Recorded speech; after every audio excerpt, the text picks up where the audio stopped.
welcome back to Roe v. Wade versus Dobbs v. Jackson. I'm Sydney. And I'm Kaylee. And in today's episode, we're flipping the script. Last time we explored the story of Norma McCorvey, better known as Jane Roe. And today, we're turning the spotlight on the man whose name is forever tied to the case, Dallas District Attorney Henry Wade. The Wade and Roe v. Wade. Most people know the name, but not the man. Exactly.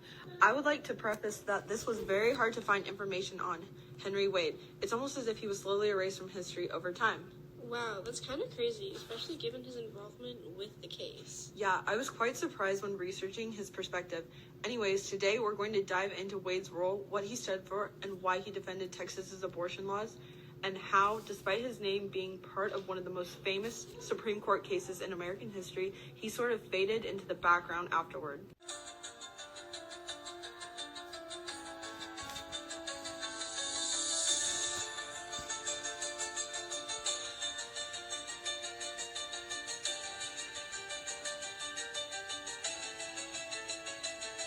As we mentioned back in episode 2, Texas was still operating under what was called the 1925 laws. These were statutes that made abortion illegal in nearly every circumstance, and anyone who performed one could face serious criminal charges. So basically, even doctors could go to jail just for helping someone get an abortion? Exactly. And when Norma McCorvey filed her lawsuit, it had to go through the legal system of Dallas County. Since Henry Wade was the district attorney there, the highest ranking prosecutor in the county, the case automatically landed on his desk. So he didn't seek it out or anything, it was just handed to him? Pretty much. And here's the kicker. Wade didn't even see it as a big deal at first. To him, it was just another case. That's kind of shocking. Like, you'd think someone involved in such a huge legal battle would have been more, invested? Yeah, right. But for Wade, in the beginning, it was just about defending existing Texas laws. It was his job. To help us understand this a little bit better, we asked Mr. Cooper to weigh in. What do you believe Henry Wade was trying to protect by defending Texas's abortion laws in the Roe v. Wade case? I can't really speak to that because I haven't read the arguments specifically. I'm familiar with the decision, but not necessarily with the specific arguments.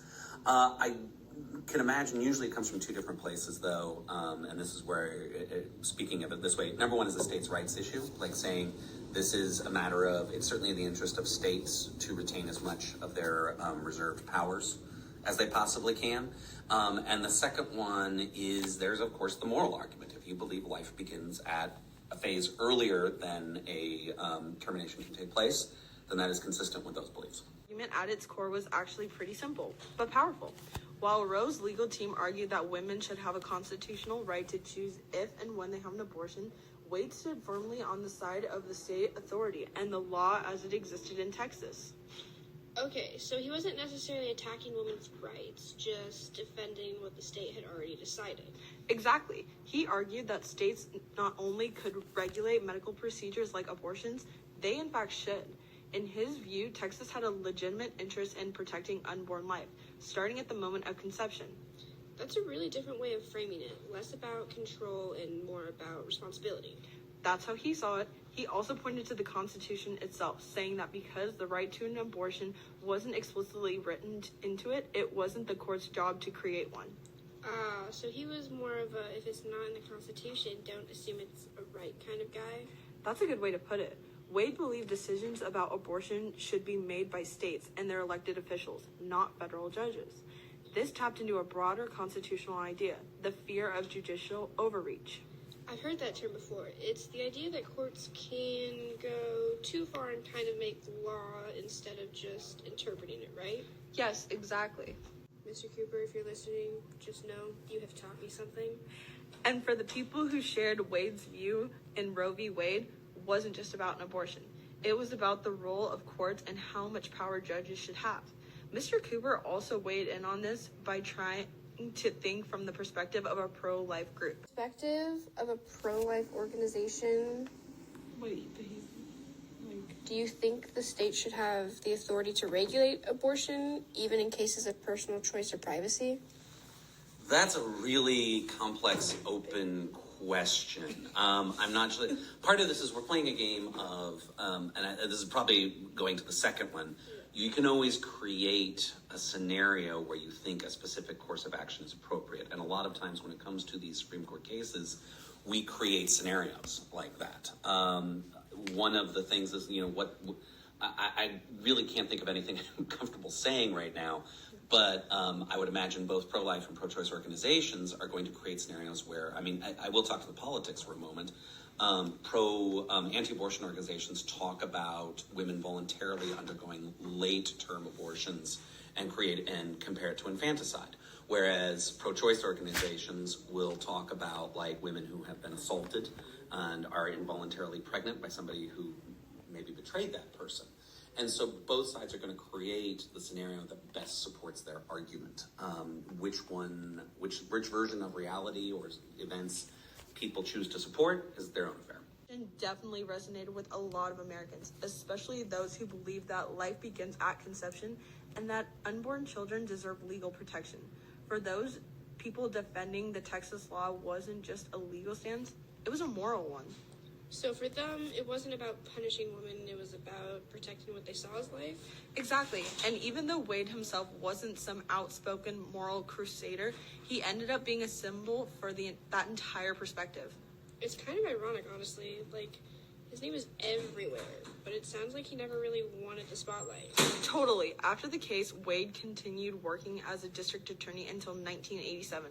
He was actually pretty well known locally for being tough on crime, but not for Roe versus Wade. That just became a part of history. So in a weird way, he's famous for a case he didn't even try to make famous. Exactly. His name became part of a legal legacy that would shape the nation, and even though he didn't set out to start a national conversation. It's crazy how sometimes the people who make history never meant to. And that's what makes these stories so important. Roe v. Wade wasn't just a legal battle. It was a clash of beliefs, laws, and individual stories that collided in one of the most pivotal moments in American legal history. And it's far from over. The effects are still being felt today. Yes. In fact, let's hear from our favorite history teacher one more time. What impact did Roe v. Wade have on pro-life movements? This is where you have to do a certain amount of research. I'm sorry. Oh, no, you're fine. Okay.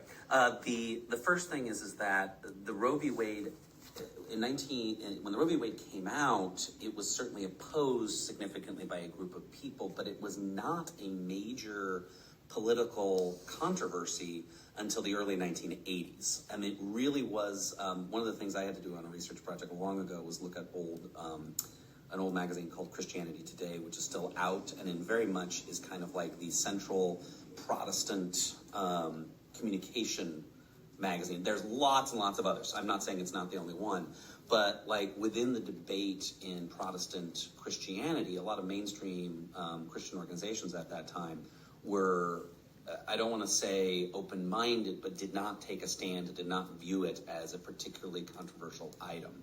Now, that changes throughout the late 70s and early 80s when, by and large, it becomes a larger and larger part of conservative politics.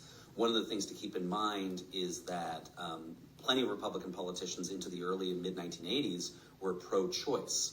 Probably the only current one that's still out there is Susan Collins, who's a senator from Maine, and she is there's arguments about whether she's even pro-choice at all anymore, despite what she says. But there used to be a very, very significant pro-choice chunk of the Republican Party that has gradually eroded over time. Likewise, you've seen a change in that on the Democratic side. Certainly, there are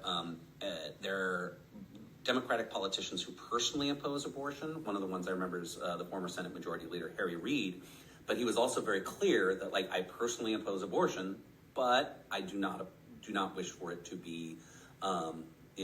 I don't want it to be criminalized. Likewise, Bill Clinton famously in 1992 campaigned on a platform of saying abortion should be safe, legal, and rare. So I would say both political parties have slowly been migrating towards more, I'll use the kindest word, clear positions on what they want and what they support. We'll get into more of that in our upcoming episodes, but for now, that wraps up episode 3.